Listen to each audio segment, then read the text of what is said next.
പ്രിയ കൂട്ടുകാർക്ക് എജുസോണിന്റെ 8ാം ക്ലാസ്സിലെ chemistry video ക്ലാസ്സിലേക്ക് സ്വാഗതം. ബേസിക് സയൻസ് അഥവാ അടിസ്ഥാന ശാസ്ത്രത്തിലെ 4ാമത്തെ അധ്യായമാണ് നമുക്ക് കെമിസ്ട്രി സ്റ്റാർട്ട് ചെയ്യുന്നത്. 4ാമത്തെ അധ്യായത്തിന്റെ പേര് പദാർത്ഥ സ്വഭാവം അഥവാ പ്രോപ്പർട്ടീസ് ഓഫ് മാറ്റർ എന്നുള്ളതാണ്.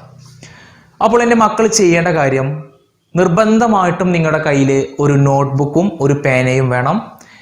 ഇന്ന് നമ്മൾ ഈ വീഡിയോ ക്ലാസ്സിൽ ഡിസ്കസ് ചെയ്യാൻ പോകുന്ന പ്രധാനപ്പെട്ട ടോപ്പിക്സുകൾ എന്തൊക്കെയാണ് അത് നിങ്ങൾ കൃത്യമായി തന്നെ ബുക്കിൽ ആദ്യം തന്നെ കുറിച്ചു വെക്കണം.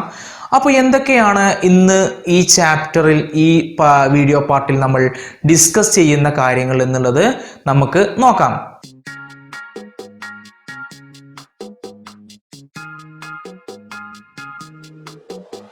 ഇതിൽ ആദ്യമായി നമ്മൾ ചർച്ച ചെയ്യുന്നത് ഫിസിക്കൽ സ്റ്റേറ്റ്സ് ഓഫ് മാറ്റർ അഥവാ പദാർത്ഥത്തിന്റെ ഭൗതിക അവസ്ഥകളാണ്. പദാർത്ഥത്തിന് 3 ഭൗതിക അവസ്ഥകളാണ്, 3 ഫിസിക്കൽ സ്റ്റേറ്റ്സ് ആണ് നമുക്ക് പഠിക്കാനുള്ളത്. ഓരോന്നും എക്സാമ്പിൾ വെച്ച് ഞാൻ പറയാം.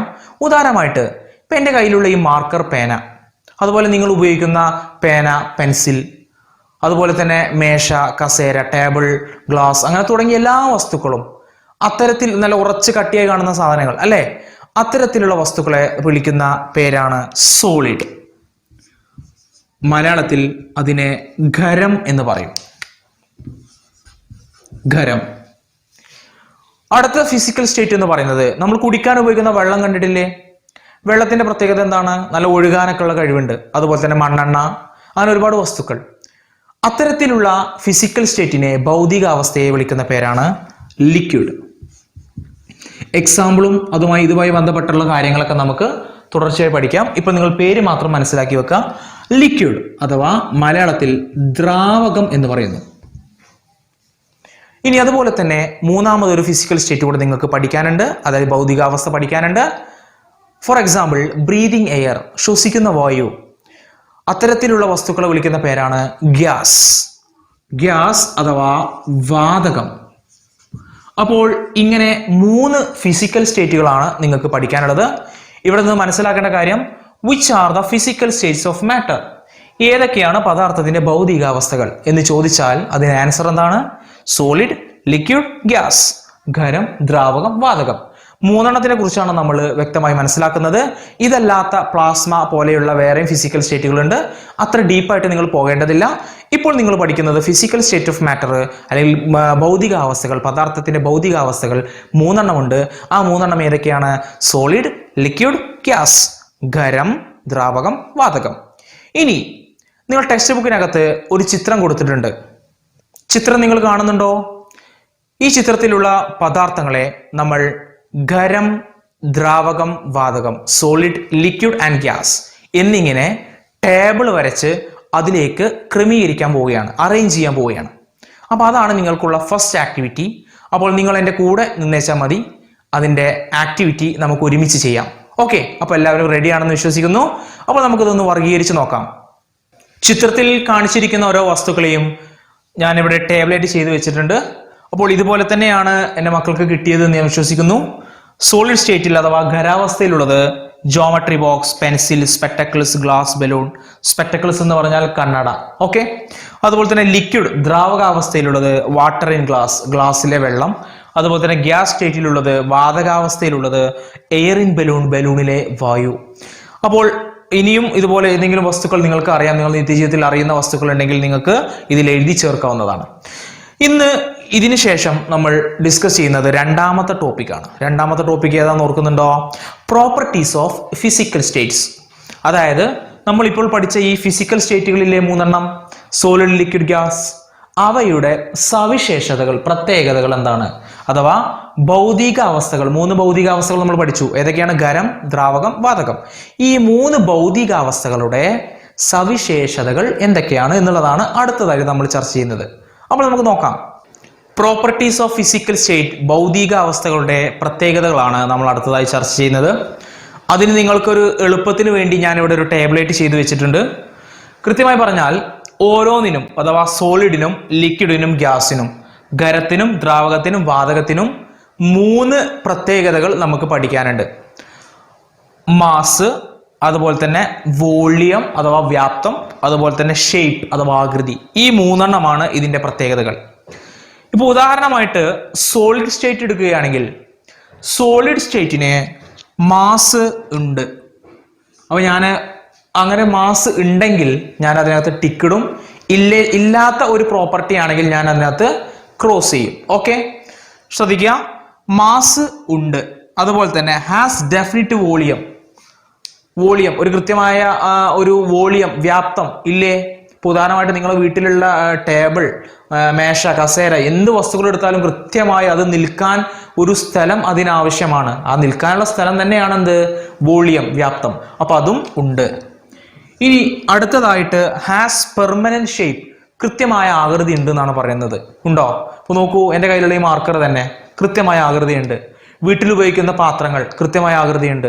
വീട്ടിൽ ഉപയോഗിക്കുന്ന കട്ടിൽ, മേശ പോലെയുള്ള സാധനങ്ങൾ കൃത്യമായ ആകൃതിയുണ്ട്. അപ്പോൾ സോളിഡിന് എന്തുണ്ട്? Has permanent shape. സ്ഥിരമായ അല്ലെങ്കിൽ കൃത്യമായ സ്ഥിരമായ ആകൃതി ഉണ്ട്. അപ്പോൾ ഇത് മൂന്നും ഉള്ള ആളാണ് ആര്? സോളിഡ്. ഇനി ലിക്വിഡ് എടുക്കുകയാണെങ്കിൽ, ദ്രാവകം എടുക്കുകയാണെങ്കിൽ നമുക്ക് വെള്ളം തന്നെ പറയാം. എക്സാമ്പിൾ ആയിട്ട് വെള്ളം പറയാം. വാട്ടറിന് മാസ് ഉണ്ടോ? ഉണ്ട്. കാരണം നമ്മൾ ബക്കറ്റിൽ ഒരു ഒഴിഞ്ഞ ബക്കറ്റ് നമ്മൾ പിടിച്ചു നോക്കി കഴിഞ്ഞാൽ വലിയ ഭാരം ഉണ്ടാവില്ല. പക്ഷേ ആ ബക്കറ്റിൽ വെള്ളം നിറച്ചു കഴിഞ്ഞാൽ ശ്രദ്ധിച്ചിട്ടുണ്ടോ? നല്ല ഭാരം ഉണ്ടാവില്ലേ? അപ്പോൾ അതിനർത്ഥം എന്താണ്? അതിന് ഭാരമുണ്ട്. അല്ലാതെ ഭാരം എന്ന് വെച്ചാൽ ഇവിടെ മാസ് ഉണ്ട്. ഓക്കെ, ലിക്വിഡിന് എന്തുണ്ട്? മാസ് ഉണ്ട്.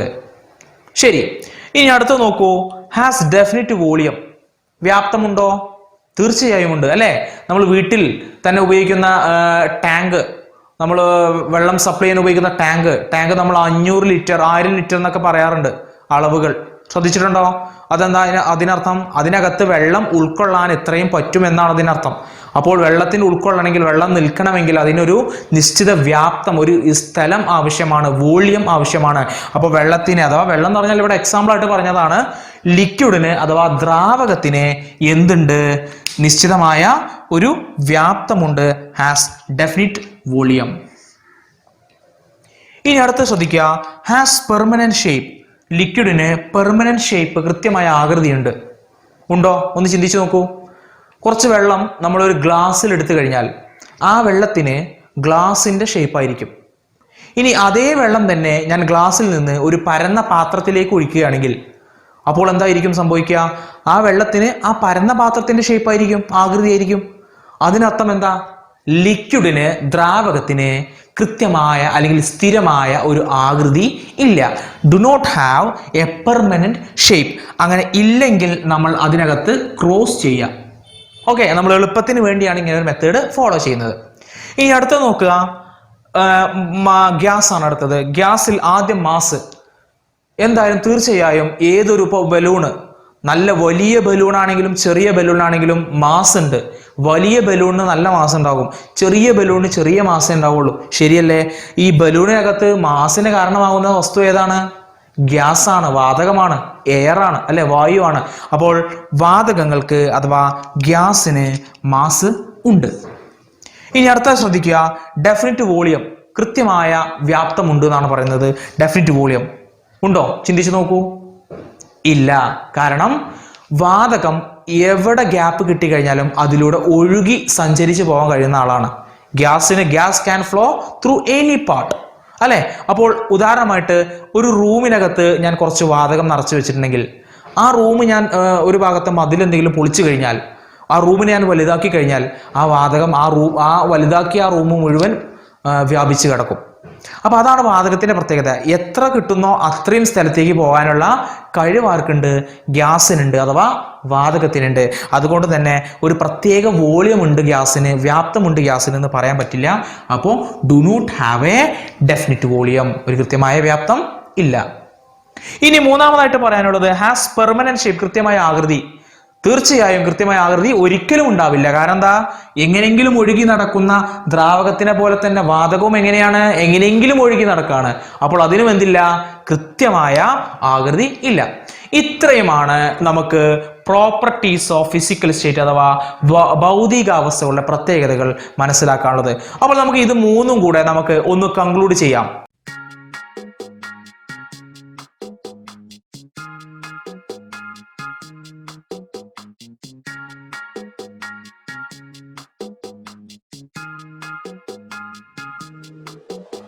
അപ്പോൾ നമ്മൾ 2 ടോപ്പിക്സ് ചർച്ച ചെയ്തു. പക്ഷേ ഇത്രയും സമയമായിട്ട് നമ്മൾ നമ്മുടെ ചാപ്റ്ററിന്റെ ഹെഡിങ് നമ്മൾ ഇതുവരെ ചർച്ച ചെയ്തോ? ഇല്ല. എന്താണ് ചാപ്റ്ററിന്റെ ഹെഡിങ്? പ്രോപ്പർട്ടീസ് ഓഫ് മാറ്റർ അഥവാ പദാർത്ഥ സ്വഭാവം.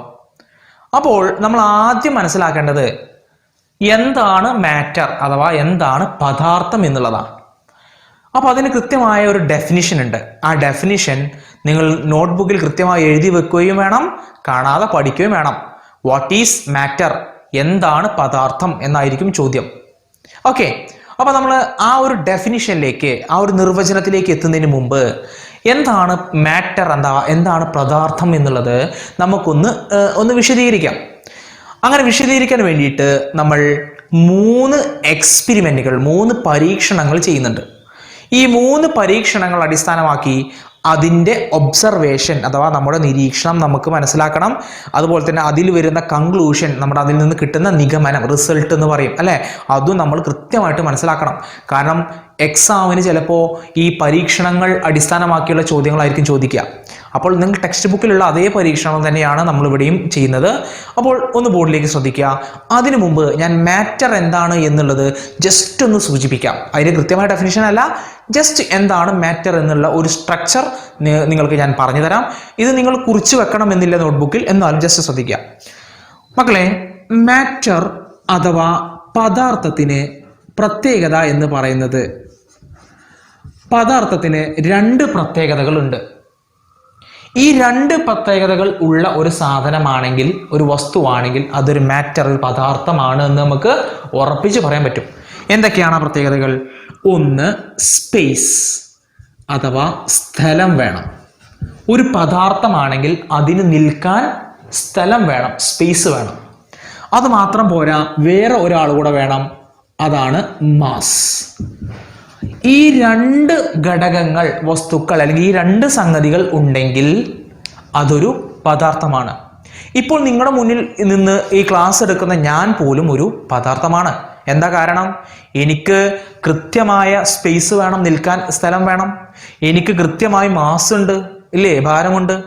എൻ്റെ ശബ്ദം അല്ലെങ്കിൽ എന്നെ കണ്ടുകൊണ്ടിരിക്കുന്ന അല്ലെങ്കിൽ എൻ്റെ ശബ്ദം വീക്ഷിച്ചുകൊണ്ടിരിക്കുന്ന അല്ലെങ്കിൽ കേട്ടുകൊണ്ടിരിക്കുന്ന നിങ്ങളും പദാർത്ഥങ്ങളാണ് അല്ലേ? എൻ്റെ കയ്യിലുള്ള ഈ മാർക്കർ പദാർത്ഥമാണ്. ഇവിടെ കാണുന്ന ഒരുവിധം എല്ലാ സാധനങ്ങളും എന്തുതന്നെയാണ്? പദാർത്ഥങ്ങളാണ് അല്ലേ? ഓക്കെ, അപ്പോൾ ഈ 2 കൺസെപ്റ്റുകൾ, ഈ 2 കാര്യങ്ങളും കൃത്യമായി മനസ്സിലാക്കുക. ഇത് തന്നെയാണ് ഇതിൻ്റെ ഡെഫിനിഷനായിട്ട് പിന്നീട് നമുക്ക് വരുന്നതും. ഇനി ശ്രദ്ധിക്കേണ്ടത്, എൻ്റെ മക്കൾ ശ്രദ്ധിക്കേണ്ടത്, സ്പേസ് വേണോ വേണ്ടയോ, അതായത് മാറ്ററിന്, പദാർത്ഥത്തിന് സ്പേസ് വേണോ അഥവാ സ്ഥലം വേണോ വേണ്ടയോ എന്ന് നമുക്ക് മനസ്സിലാക്കണ്ടേ? അതിനു വേണ്ടി നമ്മൾ 2 എക്സ്പെരിമെന്റ് ചെയ്യുന്നുണ്ട്. Experiment 1, experiment 2. നോട്ട് ചെയ്ത് വെക്കണം, ഇത് ശ്രദ്ധിച്ചു വെക്കണം. കാരണം ഈ എക്സ്പെരിമെന്റ് 1 എന്നുള്ള ഹെഡിങ് ഉപയോഗിച്ചിട്ടായിരിക്കും ഞാൻ ഓരോ എക്സ്പെരിമെന്റ് പറയാ. എക്സ്പെരിമെന്റ് 2 ഞാൻ പറയും. അതുപോലെ മാസ് മനസ്സിലാക്കാൻ വേണ്ടിയിട്ട് നമ്മൾ ഒരു എക്സ്പെരിമെന്റ് ചെയ്യുന്നുണ്ട്. അങ്ങനെ ടോട്ടൽ 3 പരീക്ഷണം. ഈ 2 പരീക്ഷണത്തിൽ നിന്ന് നമുക്ക് കിട്ടുന്ന റിസൾട്ട്, നിഗമനം എന്ന് പറയുന്നത് ഈ മാറ്ററിന്, പദാർത്ഥത്തിന് സ്പേസ് വേണം, സ്ഥലം വേണം എന്നായിരിക്കും. 3ാമത്തെ പരീക്ഷണത്തിൽ നിന്ന് നമുക്ക് കിട്ടുന്ന റിസൾട്ട്, നിഗമനം അല്ലെങ്കിൽ കൺക്ലൂഷൻ എന്ന് പറയുന്നത് ഈ പദാർത്ഥത്തിന് അഥവാ മാറ്ററിന് മാസ് ഉണ്ട് എന്നുള്ളതാണ്. അപ്പോൾ എന്തൊക്കെയാണ് ആ 3 പരീക്ഷണങ്ങൾ?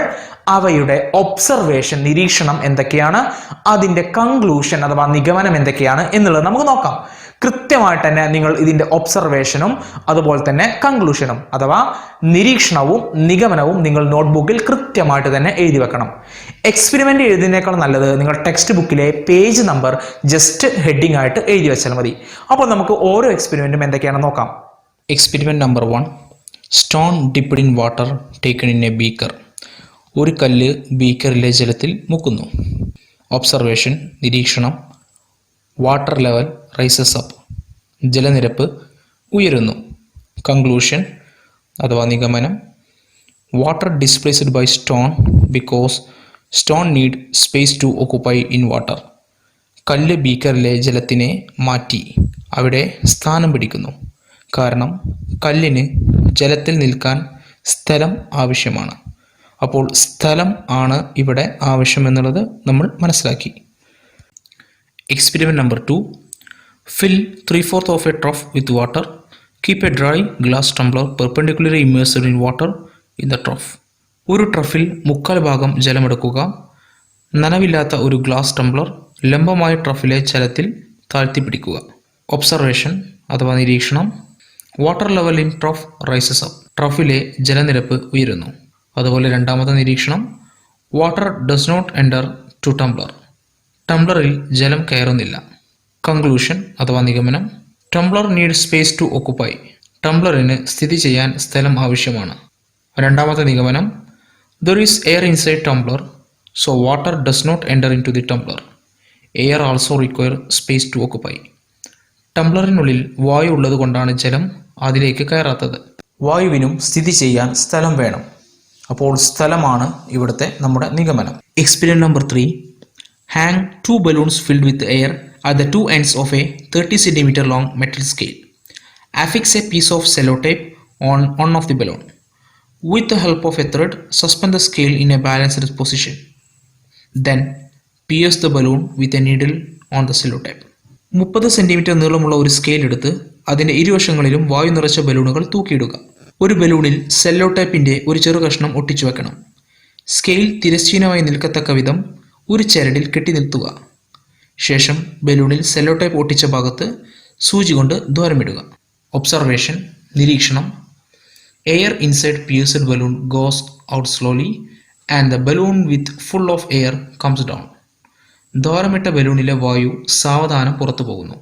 അതിനോടൊപ്പം വായു മുഴുവൻ ഉള്ള ബലൂൺ താഴേക്ക് വരുന്നു. കൺക്ലൂഷൻ അഥവാ നിഗമനം. The air have mass. വായുവിന് മാസ് ഉണ്ട്. അപ്പോൾ ഈ പരീക്ഷണത്തിൽ നിന്ന് നമുക്ക് കിട്ടുന്ന കൺക്ലൂഷൻ നിഗമനം മാസ് എന്നാണ്. അപ്പോൾ നമ്മൾ 3 എക്സ്പെരിമെന്റുകൾ കൃത്യമായി മനസ്സിലാക്കി. അതിൽ നിന്ന് നമുക്ക് കിട്ടിയ നിഗമനം കൺക്ലൂഷൻ എന്ന് പറയുന്നത് ഇത് തന്നെയാണ് അല്ലേ? മാറ്ററിന് അഥവാ പദാർത്ഥത്തിന് സ്ഥലം വേണം, നിൽക്കാൻ സ്ഥലം വേണം, അതുപോലെ തന്നെ നിശ്ചിതമായ മാസ് ഉണ്ട്. ഓക്കെ, അപ്പൊ നമുക്ക് എന്താണ് മാറ്റർ എന്നുള്ള ഡെഫിനിഷൻ ഒന്ന് നോക്കാം. What is matter? Anything that occupy a space and has mass is called matter. Anything that occupy space and has mass is called matter. എന്താണ് പദാർത്ഥം? എന്താണ് പദാർത്ഥം? നിൽക്കാൻ സ്ഥലം ആവശ്യമുള്ളതും നിശ്ചിത മാസ് ഉള്ളതുമായ ഒരു വസ്തുവിനെ ദ്രവ്യം അഥവാ പദാർത്ഥം എന്ന് വിളിക്കുന്നു. പദാർത്ഥത്തിന്റെ വേറൊരു പേരാണ് ദ്രവ്യം. ഓക്കെ, അപ്പൊ എന്താ പറഞ്ഞത്? നിൽക്കാൻ സ്ഥലം ആവശ്യമുള്ളതും നിശ്ചിത മാസ് ഉള്ളതുമായ ഒരു വസ്തുവിനെ പദാർത്ഥം അല്ലെങ്കിൽ ദ്രവ്യം എന്ന് വിളിക്കുന്നു.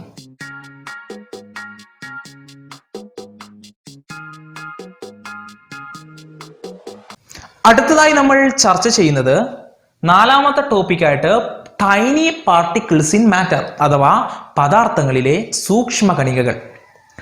പദാർത്ഥങ്ങൾ സൂക്ഷ്മ കണികകൾ കൊണ്ടാണോ ഉണ്ടാക്കിയിരിക്കുന്നത്? ടൈനി പാർട്ടിക്കിൾസ് കൊണ്ടാണോ ഉണ്ടാക്കിയിരിക്കുന്നത്? ഈ ടൈനി എന്ന് പറഞ്ഞാൽ സ്മോൾ എന്നതിനേക്കാൾ ഏറ്റവും താഴെ, ടൈനി വളരെ ചെറുത് എന്നല്ലേ അർത്ഥം? സൂക്ഷ്മം അല്ലെ? സൂക്ഷ്മമായി നോക്കണം അല്ലെ? സൂക്ഷ്മം എന്നൊക്കെ പറയാറുണ്ട് നമ്മൾ. അപ്പൊ വളരെ ചെറിയ, ചിലപ്പോൾ നമ്മൾ കണ്ണുകൾ കൊണ്ട് കാണാൻ സാധിക്കാത്ത വസ്തുക്കൾ കൊണ്ടാണ് എന്തുണ്ടാക്കിയിരിക്കുന്നത്? മാറ്റർ അഥവാ പദാർത്ഥം ഉണ്ടാക്കിയിരിക്കുന്നത്. ഇത് ശരിയാണോ? നമുക്ക് നോക്കാം. അതിന് നമ്മൾ ഇഷ്ടമുള്ള ഏത് എക്സ്പെരിമെന്റും നമുക്ക് ചെയ്യാം. ഇവിടെ പ്രധാനമായിട്ടും 3 എക്സ്പെരിമെന്റൽ എക്സാമ്പിൾസ് ഞാൻ പറഞ്ഞു തരുന്നുണ്ട്. 2 ടെക്സ്റ്റ് ബുക്കിലുള്ളതും 1 നിങ്ങൾക്ക് നേരിട്ട് അറിയാവുന്നതുമായിട്ടുള്ള 3 എക്സ്പെരിമെന്റ്. ആദ്യത്തേത് വളരെ സിമ്പിളാണ്. നമ്മളൊരു ബീക്കറിൽ കുറച്ച് വെള്ളം എടുക്കുന്നു. അതിലേക്ക് പൊട്ടാസ്യം പെർമാംഗനേറ്റ് എന്ന് പറയുന്ന വസ്തു, അതിൻ്റെ ക്രിസ്റ്റൽസ് എന്ന തരികൾ നമ്മൾ അതിലേക്ക് ഇടുന്നു. വളരെ പെട്ടെന്ന് തന്നെ ആ പൊട്ടാസ്യം പെർമാംഗനേറ്റിന്റെ തരികൾ വെള്ളത്തിൽ ലയിച്ചു ചേർന്നു. ഇനി നമുക്ക് എങ്ങനെ നോക്കിക്കഴിഞ്ഞാലും ആ പൊട്ടാസ്യം പെർമാംഗനേറ്റിന്റെ ക്രിസ്റ്റൽസിനെ കാണാൻ സാധിക്കില്ല. We can see the potassium permanganate crystals. നമുക്ക് പൊട്ടാസ്യം പെർമാംഗനേറ്റിന്റെ തരികളെ കാണാൻ സാധിക്കുന്നില്ല. ഇതുപോലെ തന്നെയാണ് നിങ്ങൾ വീട്ടിൽ ഗ്ലാസ്സിൽ കുറച്ച് വെള്ളം എടുത്തു, അതിലേക്ക് പഞ്ചസാരയുടെ തരികൾ ഇട്ടു, എന്നിട്ട് നന്നായിട്ട് ഇളക്കുന്നു. Take some water, put some sugar crystals in the water and stir it well. What happens? എന്താ സംഭവിക്കുക? കുറച്ച് കഴിഞ്ഞപ്പോൾ ആ പഞ്ചസാരയുടെ തരികൾ കാണാനില്ല. പക്ഷെ നമ്മൾ ആ വെള്ളം രുചിച്ച് നോക്കിയാൽ മനസ്സിലാകും അതിൻ്റെ എല്ലാ ഭാഗത്തും അതിൻ്റെ മധുരം, അതിൻ്റെ ടേസ്റ്റ് എത്തിയിട്ടുണ്ടാവും അല്ലേ? അപ്പൊ അതിനർത്ഥം എന്താണ്? പഞ്ചസാരയുടെ ക്രിസ്റ്റൽസ് വളരെ ചെറിയ ക്രിസ്റ്റൽസ് ആയിട്ട്, ടൈനി പാർട്ടിക്കിൾസ് ആയിട്ട് മാറി അതിലെല്ലാ ഭാഗത്തേക്കും വ്യാപിച്ചു, അതിലെല്ലാ ഭാഗത്തേക്കും സ്പ്രെഡ് ചെയ്തു. ഇനി ഇത് തന്നെയാണ് നമ്മൾ മൂന്നാമതായിട്ട് പറയുന്നതും ഉപ്പ്, സാൾട്ട് വെള്ളത്തിലേക്ക് ഇട്ട് കഴിഞ്ഞാൽ, ഉപ്പ് വെള്ളത്തിലേക്ക് ഇട്ട് കഴിഞ്ഞാൽ, നമ്മൾ ഇട്ട ഉടനെ തന്നെ വെള്ളം രുചിച്ച് നോക്കിയാൽ ചിലപ്പോൾ അതിൻ്റെ ടേസ്റ്റ് ഉപ്പ് രസം ഉണ്ടായിക്കൊള്ളുന്നില്ല. പക്ഷേ ഉപ്പ് വെള്ളത്തിലിട്ട് ഒന്ന് ജസ്റ്റ് ഇളക്കി കൊടുത്തു കഴിഞ്ഞാൽ നമ്മൾ രുചിച്ച് നോക്കിയാൽ ആ വെള്ളത്തിൻ്റെ എല്ലാ ഭാഗത്തും ഉപ്പ് രുചി ഉണ്ടാവും, സാൾട്ട് ടേസ്റ്റ് ഉണ്ടാവും അല്ലേ? അപ്പോൾ നമുക്ക് മനസ്സിലായ ഒരു കാര്യം, കാണാൻ ചിലപ്പോൾ ഇപ്പോൾ ഷുഗർ ക്രിസ്റ്റൽസ് ഒക്കെ നമുക്ക് കാണാൻ പറ്റുന്നുണ്ട്, പക്ഷേ അതിനെ വീണ്ടും വീണ്ടും വീണ്ടും ചെറിയതാക്കി മാറ്റാൻ പറ്റുന്നുണ്ട് അല്ലേ? അപ്പോൾ ഒരു കാര്യം മനസ്സിലായി, matters are made up of tiny particles. Note ചെയ്ത് വെക്കണം, matters are made up of tiny particles. പദാർത്ഥങ്ങളെ സൂക്ഷ്മ കണികകൾ കൊണ്ടാണ് നിർമ്മിച്ചിരിക്കുന്നത്. എഴുതി വെക്കുക കൃത്യമായിട്ട്. ഓക്കെ, ഇപ്പോൾ നമ്മൾ ചെയ്ത 3 എക്സ്പെരിമെന്റിനും 3 എക്സാമ്പിളിനും കൺക്ലൂഷൻ എന്ന് പറയുന്നത് എന്താ മക്കളെ? നമ്മുടെ കൺക്ലൂഷൻ, നിഗമനം എന്താണ്? കൺക്ലൂഷൻ അഥവാ നിഗമനം എന്ന് പറയുന്നത് കൃത്യമായിട്ട് നിങ്ങൾ എഴുതി വെക്കുക. നിഗമനം നിങ്ങൾക്ക് വേണമെങ്കിൽ എക്സ്പെരിമെന്റ് നിങ്ങളുടെ രീതിയിൽ എഴുതി വെക്കാം. വെള്ളത്തിൽ പഞ്ചസാര ഇടുന്നു, അല്ലെങ്കിൽ വെള്ളത്തിൽ ഉപ്പിടുന്നു, വെള്ളത്തിൽ പൊട്ടാസ്യം പെർമാനേറ്റ് ഇടുന്നു, putting some sugar crystals in the water, putting some salt in water, അല്ലെങ്കിൽ putting some എന്താ പറയുക potassium permanganate crystals in water, അങ്ങനെ എഴുതി വെക്കാം. എന്നിട്ട് അതിന്റെ കൺക്ലൂഷൻ നിങ്ങൾ എഴുതി വെക്കുക. It get dissolved. ഇറ്റ് എന്ന് പറഞ്ഞത് കൊണ്ട് ഉദ്ദേശിച്ചത് ഷുഗർ ആകാം, അല്ലെങ്കിൽ സാൾട്ട് ആകാം, ഉപ്പാകാം, അല്ലെങ്കിൽ പഞ്ചസാര ആകാം, അല്ലെങ്കിൽ എന്താകാം, നമ്മുടെ പൊട്ടാസ്യം പെർമാനേറ്റ് ആവാം. It get dissolved in water. അത് ജലത്തിൽ ലയിച്ചു. അത് ജലത്തിൽ ലയിച്ചു. ഇതാണ് നമ്മളുടെ നിഗമനം. Okay, ready? ഇനി ശ്രദ്ധിക്കുക. അങ്ങനെ നമുക്ക് മനസ്സിലായ ഒരു കാര്യം, അതിനെല്ലാ ഭാഗത്തേക്കും സ്പ്രെഡ് ചെയ്തു, ഡിസോൾവ് ചെയ്തു. നമുക്ക് വീണ്ടും അതിനെ കാണാൻ സാധിക്കുന്നില്ല. നമ്മൾ ഒബ്സർവേഷൻ എന്ന് പറഞ്ഞാൽ എന്തായിരിക്കും? We can't see that particles. ആ സൂക്ഷ്മ കണങ്ങളെ നമുക്ക് പിന്നെ കാണാൻ സാധിക്കുന്നില്ല. അതിന്റെ കൺക്ലൂഷൻ, നിഗമനമാണ് എന്ത്? റിസൾട്ട് ആണെന്ത്? It get dissolved in water. അത് ജലത്തിൽ നന്നായിട്ട് ലയിച്ചു. ഈ രണ്ടും നിങ്ങൾ കൃത്യമായിട്ട് മനസ്സിലാക്കുക. അങ്ങനെ അവസാനം നമ്മൾ ഒരു വലിയ ഒരു കൺക്ലൂഷൻ, നിഗമനം, നമ്മളുടെ റിസൾട്ട് എന്ന് പറയുന്നത് അവസാനം കിട്ടുന്ന, അതാണ് വളരെ ഇമ്പോർട്ടൻറ്റ്. ഓക്കെ, അത് നിങ്ങൾ കൃത്യമായിട്ട് തന്നെ എഴുതി വെച്ചിട്ടുണ്ടാവുമെന്ന് വിചാരിക്കുന്നു. ഞാൻ വീണ്ടും റിപ്പീറ്റ് ചെയ്യുകയാണ്. Matters are made up of tiny particles. പദാർത്ഥങ്ങളെ സൂക്ഷ്മ കണികകൾ കൊണ്ടാണ് നിർമ്മിച്ചിരിക്കുന്നത്. അഞ്ചാമതായി കൊണ്ട് നമുക്കിതിൽ പഠിക്കാനുള്ളത് arrangements of particles in different states of matter. പദാർത്ഥങ്ങളുടെ വിവിധ അവസ്ഥകളിലെ ക്രമീകരണം. അപ്പോൾ നമുക്ക് ഡിഫറെന്റ് സ്റ്റേറ്റ്സ് ഓഫ് മാറ്റർ ഏതൊക്കെയെന്ന് ഓർക്കുന്നുണ്ടോ? ഡിഫറെന്റ് സ്റ്റേറ്റ്സ് ഏതൊക്കെയാണ്?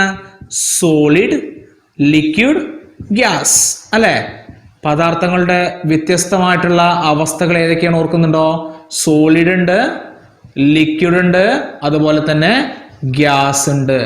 ഖരം, ദ്രാവകം, വാതകം. അപ്പോൾ ഇവിടെ പഠിക്കുന്നത് എന്താന്ന് മനസ്സിലായോ? നമ്മൾ സോളിഡിലും ലിക്വിഡിലും ഗ്യാസിലും ഈ സൂക്ഷ്മ കണികകൾ ഉണ്ട് നമ്മൾ പഠിച്ചില്ലേ? ടൈനി പാർട്ടിക്കിൾസ് ഉണ്ടെന്ന് പഠിച്ചില്ലേ? ഈ ടൈനി പാർട്ടിക്കിൾസ് എങ്ങനെയാണ് അറേഞ്ച് ചെയ്തിരിക്കുന്നത്? നല്ല കൃത്യമായി അടുക്കി വെച്ചിരിക്കുകയാണോ, അത് ചുമ്മാ പരത്തി വെച്ചിരിക്കുകയാണോ, അകൽന്ന് നിൽക്കുകയാണോ? അതിലെ കണികകൾ എങ്ങനെയാണ് നമുക്ക് കാണാൻ സാധിക്കുക? നമ്മൾ കാണില്ല, എന്നാലും എങ്ങനെയാണ് അറേഞ്ച് ചെയ്തിരിക്കുന്നത് എന്നുള്ളതാണ് നമ്മളിവിടെ പഠിക്കുന്നത്. അപ്പോൾ ഞാനിവിടെ നിങ്ങൾക്കൊരു റഫ് ഫിഗർ നിങ്ങൾക്ക് വരയ്ക്കാം. നിങ്ങൾക്ക് പറ്റുമെങ്കിൽ ഇങ്ങനെ 3 പേരുകൾ എഴുതിയിട്ട്, സോളിഡ്, ലിക്വിഡ്, ഗ്യാസ്, ഖരം, ദ്രാവകം, വാതകം എന്ന് എഴുതിയിട്ട് ഈ ചിത്രം നല്ല കൃത്യമായിട്ട് നിങ്ങൾ നോട്ട്ബുക്കിലേക്ക് റഫായിട്ട് ഫ്രീ ഹാൻഡ് കൊണ്ട് നിങ്ങൾ വരച്ചാൽ മതി. വൃത്തിയൊന്നും വേണ്ട, കൃത്യമായിട്ടൊന്ന് വരച്ചു കഴിഞ്ഞാൽ നല്ല കാര്യമാണ്. അപ്പൊ ശ്രദ്ധിക്കാം, നോക്കൂ. ഒരു ഖരപദാർത്ഥത്തിലെ കണികകൾ അഥവാ പാർട്ടിക്കിൾസ്, ടൈനി പാർട്ടിക്കിൾസ്, ഇത് നമുക്ക് കാണാൻ സാധിക്കില്ല, വരയ്ക്കുന്നതിന് വേണ്ടിയിട്ട് ഞാൻ വലുതാക്കി വരച്ചതാണ്. നോക്കൂ എങ്ങനെയാണ് അറേഞ്ച് ചെയ്തിരിക്കുന്നത്. വളരെ കൃത്യമായി അടുക്കി വെച്ചിട്ടുണ്ട് അല്ലേ? വളരെ കൃത്യമായിട്ട് വളരെ അടുത്താണ് കാണാൻ സാധിക്കുന്നത്. ഈ ചിത്രം നോക്കിയിട്ട് നിങ്ങൾക്ക് ഖരം അഥവാ സോളിഡിനെ കുറിച്ച് എന്തൊക്കെയാണ് മനസ്സിലായത്? ഞാൻ പറഞ്ഞു തരാം, ശ്രദ്ധിക്കൂ. ഇവിടെ സോളിഡിലുള്ള ഈ പാർട്ടിക്കിൾസിന്റെ ഡിസ്റ്റൻസ് നോക്കൂ, ഓരോ പാർട്ടിക്കിൾസും തമ്മിൽ വളരെ ചെറിയ ഡിസ്റ്റൻസ് ആണുള്ളത് അല്ലെ, അവർ തമ്മിലുള്ള അകലം വളരെ കുറവാണ്. അപ്പോൾ അത് തന്നെയാണ് ഫസ്റ്റ് പോയിന്റ്, ഡിസ്റ്റൻസ് അഥവാ അകലം. പദാർത്ഥങ്ങൾ തമ്മിലുള്ള അകലം എന്താണ്? വളരെ കുറവാണ്. അങ്ങനെ രണ്ട് പദാർത്ഥങ്ങൾ തമ്മിലുള്ള അകലം വളരെ കുറവാണെങ്കിൽ അവർ തമ്മിൽ നല്ല അട്രാക്ഷൻ ഉണ്ടാവില്ലേ, ആകർഷണം ഉണ്ടാവില്ലേ? ഉണ്ടാകും. അപ്പോൾ അതാണ് രണ്ടാമത്തെ പോയിന്റ്, അട്രാക്ഷൻ അഥവാ ആകർഷണം. ആകർഷണം വളരെ കൂടുതലാണ്. ഓക്കെ, ഇങ്ങനെ അട്രാക്ഷൻ കൂടിയ ഈ ആളുകൾ, ഇവിടെ വളരെ അടുത്തടുത്ത് സ്ഥിതി ചെയ്യുന്ന ഈ ആളുകൾ, ഇതിൽ ഒരു പാർട്ടിക്കിൾ നമ്മൾ കൺസിഡർ ചെയ്യുക, ഒരു ടൈനി പാർട്ടിക്കിളിനെ, ഒരു പദാർത്ഥത്തിനെ നമ്മൾ കൺസിഡർ ചെയ്യാണ്, ഒരു കണികനെ നമ്മൾ കൺസിഡർ ചെയ്യാണ്. എൻ്റെ ചോദ്യം ഇതാണ്, ഈ കണികക്ക് ഇതിൻ്റെ ഉള്ളിൽ കൂടെ സഞ്ചരിക്കാൻ കഴിയോ ഇല്ലയോ? ഒരിക്കലുമില്ല. കാരണം ഇങ്ങനെ ഒരു സോളിഡ് സ്റ്റേറ്റിൽ നിൽക്കുന്ന ഒരു സാധനത്തിന്, ഇങ്ങനെ സോളിഡ് സ്റ്റേറ്റിലുള്ള ഒരു സാധനത്തിൽ അതിൻ്റെ ഉള്ളിലുള്ള കണികയ്ക്ക്, ടൈനി പാർട്ടിക്കിളിന് അതിലുള്ള മൂവ്മെന്റ് വളരെ ബുദ്ധിമുട്ടാണ്, സാധ്യമല്ല. സോ നോ മൂവ്മെന്റ്, അല്ലെങ്കിൽ മൂവ്മെന്റ് എന്താ? ചലിക്കാനുള്ള ശേഷി, ചലനം എന്താണ്? വളരെ കുറവ് എന്നല്ല, ഇല്ല എന്ന് തന്നെ പറയാം അല്ലേ? Movement, there is no freedom of movement, ചലന സ്വാതന്ത്ര്യം ഇല്ല. കിട്ടിയോ? 3 പോയിന്റ് കൃത്യമായി നിങ്ങൾ മനസ്സിലാക്കി വെക്കണം. Distance between this particle is very less, attraction between the particle is very high, the freedom of movement is very less. 3 പോയിന്റുകൾ ഏതൊക്കെയാണ്? കണികകൾ തമ്മിലുള്ള അകലം വളരെ കുറവാണ്, കണികകൾ തമ്മിലുള്ള ആകർഷണം വളരെ കൂടുതലാണ്, കണികകൾക്ക് ചലിക്കാനുള്ള സ്വാതന്ത്ര്യം വളരെ കുറവാണ്. 3 പോയിന്റുകൾ. ഇനി അടുത്തതായിട്ട് ലിക്വിഡ് കൺസിഡർ ചെയ്യാം. ലിക്വിഡ് എടുക്കുകയാണെങ്കിൽ ലിക്വിഡിലെ പാർട്ടിക്കിൾസ് നോക്കൂ. അങ്ങനെ കുറച്ച് പാർട്ടിക്കിൾസ് ഞാൻ വരയ്ക്കുന്നുണ്ട്.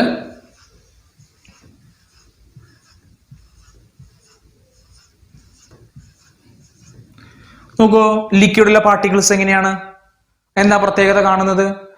കുറച്ച് അകലെയാണ് അല്ലെ? അതുപോലെ തന്നെ അകന്നു കഴിഞ്ഞാൽ അട്രാക്ഷനും എന്തായിരിക്കും? കുറവായിരിക്കും. ചലിക്കാനുള്ള സ്വാതന്ത്ര്യമോ? വെള്ളമൊക്കെ സങ്കല്പിച്ചാൽ മതി, വെള്ളത്തിന് നന്നായിട്ട് ഒഴുകാനുള്ള കഴിവുണ്ട്. എന്താ കാരണം? അതിന് ചലന സ്വാതന്ത്ര്യം, ഫ്രീഡം ഓഫ് മൂവ്മെന്റ് ഉണ്ട്. അപ്പോൾ നമുക്ക് ഇവിടെ ഇതുമായി ബന്ധപ്പെടുത്തി, സോളിഡുമായിട്ട് ബന്ധപ്പെടുത്തി ഇവയെക്കുറിച്ച് പറയുകയാണെങ്കിൽ, അഥവാ ലിക്വിഡ് ദ്രാവകത്തിനെ പറ്റി പറയുകയാണെങ്കിൽ ഓരോന്നും പറഞ്ഞു നോക്കാം. ഡിസ്റ്റൻസ് ഇവിടെ വളരെ കുറവ്, പക്ഷെ ഇവിടെ എന്താണ്? ഡിസ്റ്റൻസ് കുറവാണോ? അല്ല, ഡിസ്റ്റൻസ് ഈസ് മോർ ദാൻ ആരെക്കാളും? സോളിഡിനേക്കാളും. ഖരത്തേക്കാൾ അകലം, കണികകൾ തമ്മിലുള്ള അകലം കൂടുതലാണ് അല്ലെ? ഇത് കുറച്ച് കൂടുതലാണ്. അപ്പൊ ഇത് ചിത്രം നോക്കിയാൽ തന്നെ മനസ്സിലാവും, കണികകൾ തമ്മിലുള്ള അകലം ഖരത്തിനേക്കാൾ കൂടുതലാണ്. Distance between these particle is higher than that in solid. Okay, ഇനി രണ്ടാമത്തെ പോയിന്റ് ശ്രദ്ധിക്കുക. ഇങ്ങനെ അകലം കൂടിക്കഴിഞ്ഞാൽ അട്രാക്ഷൻ എന്താ സംഭവിക്കുക? അവിടേക്ക് നോക്കേണ്ട ആവശ്യം തന്നെ ഇല്ല. അകലം കൂടിക്കഴിഞ്ഞാൽ അട്രാക്ഷൻ, ആകർഷണം എന്തായിരിക്കും? കുറയും. So attraction is very less. Very less എന്നല്ല, attraction is less than solid. Attraction between particle is less than solid. ഖരത്തിലുള്ളതിനേക്കാൾ കണികകൾ തമ്മിലുള്ള ആകർഷണം എന്താണ്? കുറവാണ്. ഇനി മൂന്നാമത്തത് ശ്രദ്ധിക്കുക, ചലനം. ചലിക്കാനുള്ള സ്വാതന്ത്ര്യം ഉണ്ടോ ഇല്ലയോ? ഉണ്ട്. Freedom of movement is higher than solid. Okay, അതായത് ഖരത്തേക്കാൾ ചലിക്കാനുള്ള സ്വാതന്ത്ര്യം വളരെ കൂടുതലാണ്. അപ്പോൾ ഈ 3 പോയിന്റ്സ് ആണ് ദ്രാവകത്തിൽ നിങ്ങൾ മനസ്സിലാക്കേണ്ടത്. അതിവിടെ എഴുതി വെക്കുന്നില്ല, നോട്ട് ചെയ്യുന്നില്ല. കാരണം സോളിഡും ഗ്യാസും ആണ് നിങ്ങൾക്ക് കമ്പാരിസൺ വരിക. എക്സാമിന് ചോദ്യങ്ങൾ ചോദിക്കാനുള്ള ചാൻസും ഇത് തന്നെയാണ്. കാരണം ഇതിനെയും അപേക്ഷിച്ച് കമ്പാരിസൺ നടത്തുന്ന ആളാണ്. സോളിഡിനേക്കാൾ കൂടുതലാണ്, ഇതിനേക്കാൾ കുറവായിരിക്കും. അങ്ങനെ കമ്പാരിസൺ നടത്തുന്നതാണ് ദ്രാവകം, ലിക്വിഡ്. പക്ഷേ ഏറ്റവും കൂടുതലുള്ളത്, ഏറ്റവും കുറവുള്ളത്, അങ്ങനത്തെ ചോദ്യങ്ങളാണ് എക്സാമിന് മിക്കവാറും ചോദിക്കാൻ ചാൻസ്. അങ്ങനെയാണെങ്കിൽ നിങ്ങൾ സോളിഡിനെ പറ്റിയും ഗ്യാസിനെ പറ്റിയാണ് കൂടുതൽ അറിഞ്ഞിരിക്കേണ്ടതെന്ന് അർത്ഥം. അപ്പോൾ ഇവിടെ ഇത്രയാണ് നിങ്ങൾ മനസ്സിലാക്കേണ്ടത്. ഇനി ഗ്യാസിലേക്ക് വരാം, വാതകത്തിലേക്ക് വരാം. ശ്രദ്ധിച്ചോളൂ, ഗ്യാസിലുള്ള പാർട്ടിക്കിൾസ് നോക്കൂ. എന്താണ് പ്രത്യേകത? കാണുന്നുണ്ടോ? വളരെ അകലെയാണ് അല്ലേ? അപ്പോൾ നമുക്ക് എഴുതി തുടങ്ങാം. ഡിസ്റ്റൻസ്. എന്താണ് ഡിസ്റ്റൻസിന്റെ പ്രത്യേകത? ഇവിടെ വാതകത്തിൽ അഥവാ അകലത്തിന്റെ പ്രത്യേകത എന്താണ്? നോക്കൂ, ഇവർ തമ്മിലുള്ള അകലം വളരെ കൂടുതലല്ലേ? Distance is very high. അവർ തന്മാത്രകൾ തമ്മിലെങ്കിൽ കണികകൾ തമ്മിലുള്ള അകലം വളരെ കൂടുതലാണ്. ഇങ്ങനെ അകലം വന്നു കഴിഞ്ഞാൽ സ്വാഭാവികമായിട്ടും ഇവർ തമ്മിലുള്ള അട്രാക്ഷൻ അല്ലെങ്കിൽ ആകർഷണം എന്തായിരിക്കും? സ്വാഭാവികമായിട്ടും കുറവായിരിക്കും. അപ്പോൾ അടുത്ത പോയിന്റ് കിട്ടി, അട്രാക്ഷൻ അഥവാ ആകർഷണം. ആകർഷണം എന്താണ്? വളരെ കുറവാണ്. അതുപോലെ തന്നെ ഇവരുടെ ഈ ഒരു പാർട്ടിക്കിൾസിന്റെ ഇത് നോക്കൂ, അവയ്ക്ക് ഫ്രീ ആയിട്ട് മൂവ് ചെയ്യാൻ പറ്റൂലേ? വളരെ അകലെ നിൽക്കുന്നതുകൊണ്ട് തന്നെ വളരെ സ്വതന്ത്രമായിട്ട് തന്നെ അവർക്ക് എന്ത് ചെയ്യാൻ പറ്റും? ചലിച്ച് പോകാൻ കഴിയും. അതുകൊണ്ട് തന്നെ മൂവ്മെന്റ് അഥവാ ചലനം, ചലിക്കാനുള്ള ശേഷി, the freedom of movement is very high. വളരെ കൂടുതലാണ്. ചലന സ്വാതന്ത്ര്യം വളരെ കൂടുതലാണ്. ഇത്രയുമാണ് ഇതിൽ പ്രധാനമായിട്ട് നിങ്ങൾ മനസ്സിലാക്കേണ്ടത്. സോളിഡ് അഥവാ ഖരവുമായി ബന്ധപ്പെട്ട് ഈ 3 പോയിന്റ് നിങ്ങൾ മനസ്സിലാക്കണം. ഗ്യാസ് അഥവാ വാതകവുമായി ബന്ധപ്പെട്ട് ഈ 3 പോയിന്റുകൾ നിങ്ങൾ മനസ്സിലാക്കി വെക്കുക. ലിക്വിഡ് അഥവാ ദ്രാവകവുമായി ബന്ധപ്പെട്ട് നിങ്ങൾ ഇതും വെച്ചിട്ട് കമ്പാരിസൺ നടത്താണ്. പ്രധാനമായിട്ടും ഈ 6 പോയിന്റ്സ് ആണ് ഇതിനകത്ത് ചോദിക്കുക. ഇതിൽ ഇന്ന് നമ്മൾ പഠിക്കാൻ പോകുന്ന 6ാമത്തെയും അവസാനത്തെയും ടോപ്പിക്കാണ് ചേഞ്ച് ഓഫ് സ്റ്റേറ്റ് അഥവാ അവസ്ഥാ പരിവർത്തനം. നമ്മൾ 3 തരത്തിലുള്ള സ്റ്റേറ്റുകൾ പഠിച്ചു, അവസ്ഥകൾ പഠിച്ചു. ഏതൊക്കെയായിരുന്നു? സോളിഡ്, ലിക്വിഡ്, ഗ്യാസ് അഥവാ ഖരം, ദ്രാവകം, വാതകം. ഈ അവസ്ഥകൾ മാറുന്നതിനെ കുറിച്ചാണ് നമുക്ക് പഠിക്കാനുള്ളത്. അപ്പോൾ ഉദാഹരണമായിട്ട് വളരെ സിമ്പിളായിട്ട് നിങ്ങൾക്ക് മനസ്സിലാക്കാൻ പറ്റുന്ന ഒരു എക്സാമ്പിളാണ് ഐസ്. നമ്മൾ ഫ്രീസറിൽ വെച്ചിരിക്കുന്ന ഐസ് അത് ഏതാ സ്റ്റേറ്റ്? ഏതവസ്ഥയിലാണ്?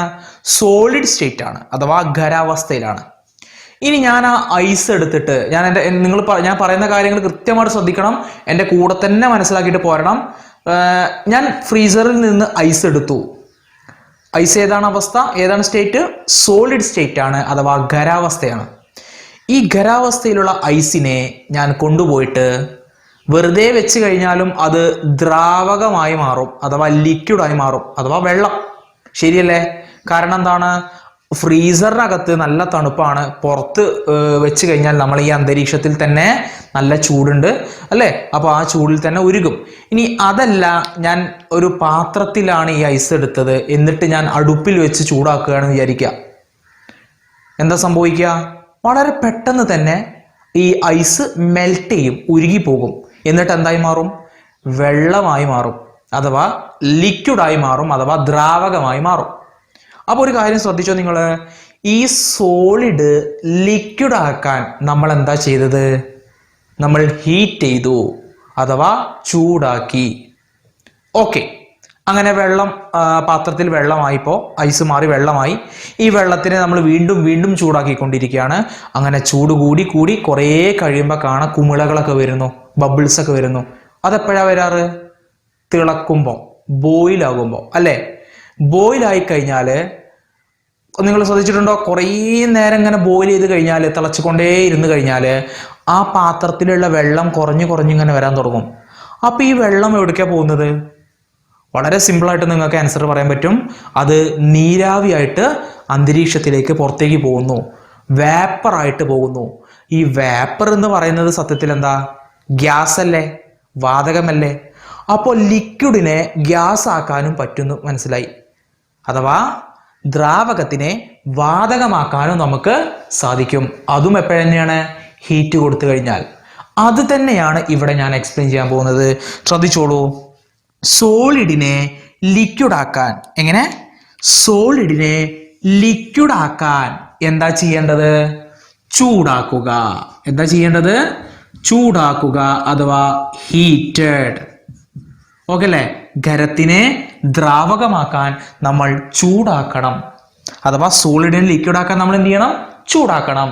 ഓക്കെ, ഇനി ലിക്വിഡിനെ ഗ്യാസ് ആക്കണമെങ്കിലോ അതിനും നമ്മൾ എന്ത് തന്നെയാണ് ചെയ്യേണ്ടത്? ചൂടാക്കണം. ഹീറ്റഡ്. ചൂടാക്കുക അഥവാ ഹീറ്റഡ്. ഓക്കെ അല്ലേ? ശരി. അപ്പോൾ നമ്മൾ ഐസ് ഉണ്ടായിരുന്നു, ഞാൻ എക്സാമ്പിൾ ആയിട്ടാണ് ഐസ് പറഞ്ഞത്. ഐസിനെ ഞാൻ വെള്ളമാക്കി, വെള്ളത്തിനെ ഞാൻ നീരാവിയാക്കി. Okay, ice, water, vapour. Okay, ഇപ്പൊ എൻ്റെ കയ്യിൽ വേപ്പറാണുള്ളത്, നീരാവിയാണുള്ളത്. ഇനി ഞാൻ ഈ നീരാവിയെ ഞാനൊരു പാത്രം കൊണ്ട് മൂടി വെച്ചു. എന്നിട്ട് ആ പാത്രത്തിന്റെ അടിയിൽ നോക്കിയാൽ കാണാം, നമുക്ക് വെള്ളത്തിന്റെ തുള്ളികൾ ഇങ്ങനെ കാണാം. ഞാൻ അതിനെ എവിടെയെങ്കിലും തണുക്കാൻ വേണ്ടി വെച്ച് കഴിഞ്ഞാൽ കുറച്ച് കഴിഞ്ഞാൽ ആ നീരാവി മെല്ലെ തണുത്ത് തണുത്ത് തണുത്ത് തണുത്ത് എന്തായി മാറും? പഴയ പോലെ തന്നെ വെള്ളമായി മാറൂലേ? അപ്പോൾ നമ്മുടെ വേപ്പർ, നീരാവി, വാതകം, ഗ്യാസ് ഉണ്ടല്ലോ, ഗ്യാസിനെ തിരിച്ച് ലിക്വിഡ് ആക്കി കൂടെ? വാതകത്തിനെ തിരിച്ച് ദ്രാവകമാക്കി കൂടെ? പറ്റും. എങ്ങനെയാ പറ്റിയത്? തണുപ്പിച്ചാൽ. അപ്പോൾ ഇതിനെ തിരിച്ച് ഇങ്ങോട്ടേക്ക് കൊണ്ടുവരാൻ നമ്മൾ ചെയ്യുന്ന പരിപാടിയാണ് തണുപ്പിക്കുന്നു അഥവാ കൂൾഡ്. അല്ലെ? നമ്മൾ പറയാറുണ്ട്, നല്ല ചൂടായി കഴിഞ്ഞാൽ, ആരെങ്കിലുമൊക്കെ ചൂടായി കഴിഞ്ഞാൽ നമ്മൾ പറയും ഒന്ന് കൂളാവ് എന്നൊക്കെ പറയും അല്ലെ? എന്താ കൂളാവ് എന്ന് പറഞ്ഞാൽ തണുക്ക് എന്നാണ് അർത്ഥം. അപ്പോൾ നമ്മൾ വാതകത്തിനെ ദ്രാവകമാക്കാൻ വേണ്ടി നമ്മൾ തണുപ്പിക്കുന്നു. ഗ്യാസ് ലിക്വിഡ് ആക്കാൻ എന്ത് ചെയ്തു? കൂൾഡ്. ഇനി എൻ്റെ കയ്യിൽ ദ്രാവകമുണ്ട്. ഇപ്പൊ ദ്രാവകമാണ് കേട്ടോ, ദ്രാവകമുണ്ട് അഥവാ ലിക്വിഡ് ഉണ്ട്, വാട്ടർ ആണെന്ന് വിചാരിച്ചോളൂ. ഇതിനെ എനിക്ക് പഴയ പോലെ വീണ്ടും എന്താക്കണം? സോളിഡ് ആക്കണം. Very simple. നേരെ ഫ്രീസറിൽ കൊണ്ടുവച്ചാൽ മതി. ഐസ് ആക്കണം എന്നുണ്ടെങ്കിൽ, എക്സാമ്പിൾ ആയിട്ട് പറയുകയാണെങ്കിൽ ഐസ് ആക്കണം എന്നുണ്ടെങ്കിൽ എന്ത് ചെയ്താൽ മതി? നേരെ ഫ്രീസറിൽ കൊണ്ടുവച്ചാൽ മതി. ഫ്രീസറിൽ എന്താ സംഭവിക്കുന്നത്? വീണ്ടും തണുപ്പിക്കുന്നു. അപ്പോൾ ഒരു കാര്യം മനസ്സിലായി, ലിക്വിഡിനെ സോളിഡ് ആക്കാൻ. എങ്ങനെ? ലിക്വിഡിനെ സോളിഡ് ആക്കാൻ വീണ്ടും നമ്മൾ എന്ത് ചെയ്യുന്നു? കൂൾഡ്, തണുപ്പിക്കുന്നു. ദ്രാവകത്തിനെ ഖരമാക്കി മാറ്റാൻ നമ്മൾ വീണ്ടും എന്ത് ചെയ്യുന്നു? തണുപ്പിക്കുന്നു. കിട്ടിയോ? ഇത് ഒരു ഫ്ലോ ചാർട്ട് നിങ്ങൾ കാണാണ്ട് പഠിക്കണം. Solid, liquid, gas. ഹീറ്റഡ്, തിരിച്ചിങ്ങോട്ടേക്ക് കൂൾഡ്. ഓക്കെ അല്ലേ? ഖരം, ദ്രാവകം, വാതകം. ചൂടാക്കുന്നു, ഇങ്ങോട്ട് തിരിച്ചു തരാം, തണുപ്പിക്കുന്നു. ഇതാണ് ഒരു ഫ്ലോ ചാർട്ട്. ഇനി സോളിഡിനെ ലിക്വിഡ് ആക്കുന്നതിന് ഒരു പേരുണ്ട്. അതുപോലെ തന്നെ ലിക്വിഡിനെ ഗ്യാസ് ആക്കുന്നതിന് വേറൊരു പേരാ പറയാം. അപ്പോൾ നമ്മൾ ഇന്ന് ഈ വീഡിയോയുടെ അവസാനമായിട്ട് നമ്മൾ പഠിക്കുന്നത് ആ പേരുകൾ എന്തൊക്കെയാണ്. ഇവിടുന്ന് ഇവിടേക്ക് മാറ്റുന്നതിനൊരു പേരുണ്ട്, ഇവിടുന്ന് ഇവിടേക്ക് മാറ്റുന്നതിനൊരു പേരുണ്ട്. ആ പേരുകൾ എന്തൊക്കെയാണ് എന്നുള്ളത് കൃത്യമായിട്ട് നമുക്ക് പഠിക്കാനുണ്ട്. ഓക്കെ, അപ്പോൾ ഒരു ഫ്ലോ ചാർട്ട്, ഇതുപോലെ ഒരു ഫ്ലോ ചാർട്ട് വരച്ചിട്ട് നമുക്ക് അത് എന്തൊക്കെയാണ് ആ പേരുകൾ എന്നുള്ളത് നമുക്ക് നോക്കാം. ഖരം, ദ്രാവകം, വാതകം എന്നിങ്ങനെ 3 അവസ്ഥകളാണുള്ളത്. ഖരത്തെ ദ്രാവകമാക്കുന്ന പ്രക്രിയയാണ് ദ്രവീകരണം. ദ്രാവകം വാതകമാക്കുന്ന പ്രക്രിയ ബാഷ്പീകരണം. വാതകം ദ്രാവകമാക്കുന്ന പ്രക്രിയ സാന്ദ്രീകരണം. ദ്രാവകത്തെയോ വാതകത്തെയോ ഖരമാക്കി മാറ്റുന്ന പ്രക്രിയയെ ഘനീഭവിക്കൽ എന്ന് പറയുന്നു. ഇനി ഖരം നേരിട്ട് വാതകമാക്കി മാറ്റാൻ സാധിക്കുന്നതാണ്. ഖരം ദ്രാവകമാക്കാതെ തന്നെ നമുക്ക് നേരിട്ട് അതിനെ വാതകമാക്കി മാറ്റാൻ സാധിക്കുന്നതാണ്. ഖരം നേരിട്ട് വാതകമാക്കി മാറ്റുന്ന പ്രക്രിയയെ ഉത്പതനം അഥവാ സബ്ലിമേഷൻ എന്ന് പറയുന്നു. സബ്ലിമേഷൻ അഥവാ ഉൽപ്പതനത്തിന് ഉദാഹരണങ്ങൾ പാറ്റഗുളിക, അയഡിൻ, കർപ്പൂരം തുടങ്ങിയവയാണ്. ഇപ്പോൾ ഈ കർപ്പൂരം, അയഡിൻ, പാറ്റഗുളിക പോലെയുള്ള വസ്തുക്കൾ ഖരാവസ്ഥയിലാണ് കാണുക, പക്ഷെ അത് നേരിട്ട് വാതകമായി മാറും. തുറന്നു വെച്ചാൽ അത് നേരിട്ട് വാതകമായി മാറും. ആ വാതകമായി മാറുന്ന പ്രക്രിയയാണ് ഉത്പതനം. ഇംഗ്ലീഷ് മീഡിയം കുട്ടികൾ ശ്രദ്ധിക്കുക. സോളിഡ്, ലിക്വിഡ്, ഗ്യാസ് എന്നിങ്ങനെ 3 സ്റ്റേറ്റ്സ് ആണുള്ളത്. Process of converting solid to liquid, അതിനെ ലിക്വിഫാക്ഷൻ എന്നാണ് പറയുക. Process of converting liquid to gas, അതിനെ വേപ്പറൈസേഷൻ എന്നാണ് പറയുക. Process of converting gas to liquid, അതിനെ പറയുന്ന പേരാണ് condensation. The process of converting liquid or gas to solid, അതിനെ പറയുന്ന പേരാണ് സോളിഡിഫിക്കേഷൻ. ഇനി സോളിഡിനെ നേരിട്ട് ഗ്യാസ് ആക്കാൻ പറ്റും. ചില പ്രത്യേക സാഹചര്യങ്ങളിൽ ചില വസ്തുക്കളിൽ പറ്റുന്നതാണ്.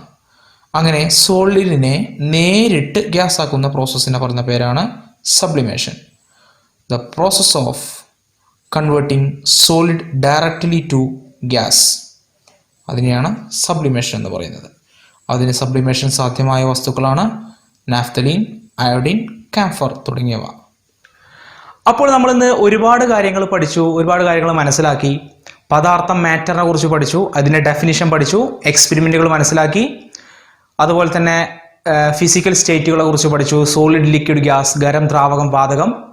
അവയിൽ കണികകൾ എങ്ങനെയാണ് ക്രമീകരിച്ചിരിക്കുന്നത്, അറേഞ്ച്മെന്റ് ഓഫ് പാർട്ടിക്കിൾസ് എന്നുള്ളത് എങ്ങനെ പഠിച്ചു, അവരുടെ പ്രത്യേകതകൾ പഠിച്ചു.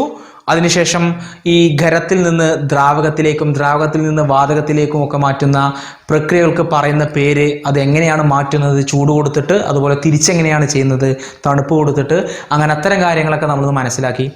അപ്പോൾ ഇനി അടുത്ത പാർട്ട് വീഡിയോയിൽ ഞാൻ ഇതിൻ്റെ തുടർച്ചയായിട്ടുള്ള ഭാഗങ്ങളായിട്ട് വരും. അപ്പോഴേക്കും എല്ലാവരും നന്നായി പഠിച്ച് കൃത്യമായിട്ട് തന്നെ ഈ ഭാഗങ്ങൾ ഫോളോ ചെയ്തിട്ടുണ്ടാവണം. അപ്പോൾ അടുത്ത ക്ലാസ്സിൽ കാണുന്നവരേക്കും താങ്ക് യു.